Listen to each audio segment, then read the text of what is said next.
Hello friends, welcome to ATM cinema ఉప్పు cup రంబు movie review. ఈ వీడియోని ఒక లైక్ చేసి కొత్త వచ్చిన వాళ్ళైతే మన ఛానల్ని సబ్స్క్రైబ్ చేసుకోండి ప్లీజ్.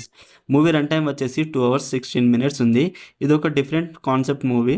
కొంతమందికి నచ్చుతుంది, చాలామందికి ఇదేం కాన్సెప్ట్ అని అనిపిస్తుంది. మూవీలో adult scenes and bad language ఏం లేవు, ఫ్యామిలీతో అయితే చూడొచ్చు. ఈ మూవీలో కీర్తి సురేష్ అండ్ సుహాస్ గారి వీళ్ళిద్దరి యాక్టింగ్ చాలా బాగుంది. కీర్తి సురేష్ గారి క్యారెక్టరేషన్ కొన్ని చోట్ల చాలా ఓవర్గా అనిపించింది.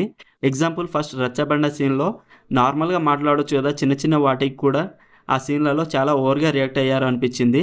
సినిమాటోగ్రఫీ బాగుంది. స్టోరీ ఏంటంటే, ఒక ఊరిలో చనిపోయిన వాళ్ళ సమాధి పూడ్చడానికి సపరేట్గా ఒక స్థలం ఉంటుంది. అయితే ఆ స్థలం ఇంకో నలుగురికి మాత్రమే సమాధి పూడ్చడానికి ఉంటుంది. అయితే తర్వాత ఏం జరిగింది, ఒక నలుగురు చనిపోయాక ఆ ఊరి పెద్ద అయిన కీర్తి సురేష్ అండ్ సుహాస్ ఏం చేశారు అనేదే మిగతా స్టోరీ.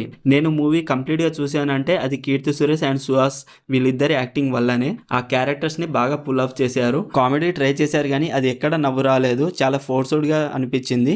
మూవీ స్టార్టింగ్ ఓకే, తర్వాత కొంచెం స్లోగా ఉంది. Interval just okay. Second half చాలా వరకు ల్యాగ్గానే ఉంది. క్లైమాక్స్ జస్ట్ ఓకే అనిపించింది. ఓవరాల్ మూవీ నాకైతే నచ్చలేదు. మీకు ఎలా అనిపించిందో కామెంట్ చేయండి. Streaming on Amazon prime video. మరిన్ని మూవీ రివ్యూల కోసం మన ఛానల్ని సబ్స్క్రైబ్ చేసి బెల్ ఐకాన్ ఆన్లో పెట్టుకోండి. Thank you.